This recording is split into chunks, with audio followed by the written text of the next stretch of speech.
the first update of the CP101 appreciation build. I am doing the Forgotten Prisoner, and right now I've completed the base texturing and painting of the wall structure.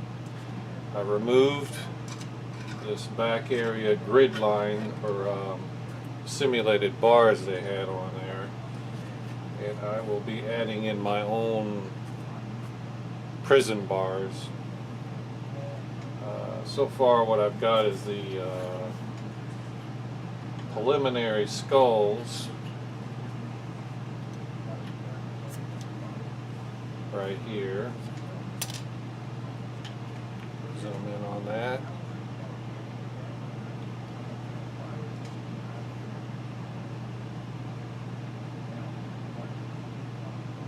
And basically what I've done is I sprayed the entire wall black. I'll show that in a slideshow at the end of this video. And then I followed up with a variety of gray textures to it, and then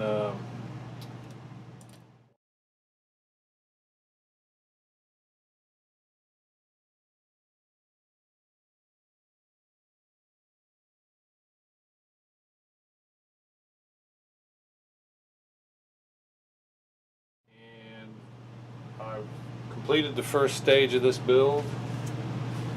I've got the back wall finished, and I've started the preliminary painting on the skull pieces and the skull bone structure on how much I want to get this thing modulated.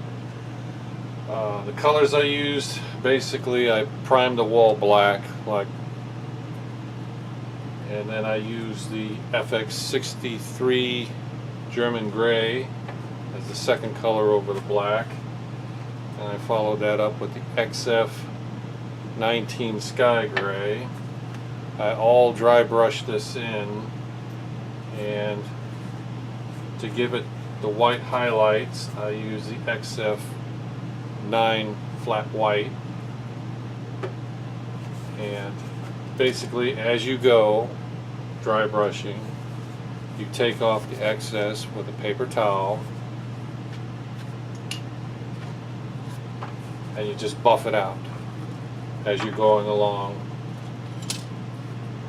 dipping it in your paint, brushing it on, wiping it off immediately, and that'll give you the effect, or at least it's giving me the effect that I'm going for. For the metal parts, the leg anchor irons or the bracelets or whatever, I'm using the AK True Metals. I'm using the dark iron and the bronze. The bronze will give it a little bit of a rusting effect to it. So as I said, I'm still working on modulating the skulls.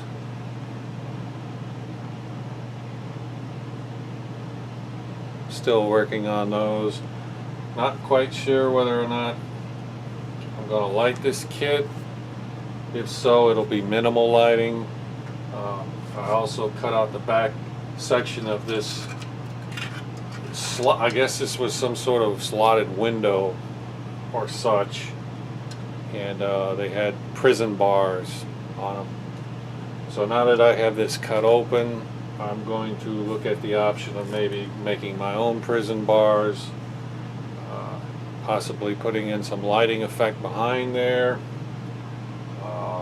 Still more, I possibly may create another false wall over here on the side. Probably, I don't know if I'll be using these rats. Maybe, maybe not. Try and make this thing look a little bit more interesting than it is. It's a very low part count model, so there's really not much to it. There's a lot of ways you could go with this thing.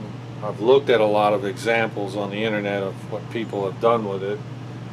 Some have actually motorized the skeleton to move its arms, to to move its jaw on the skull, lighting effects for the eyes, and all that kind of neat stuff. Some really good ideas these guys had with this kit. So I'm going to continue on looking into my options and take it from there. But this is the first stage that I've got for this first update.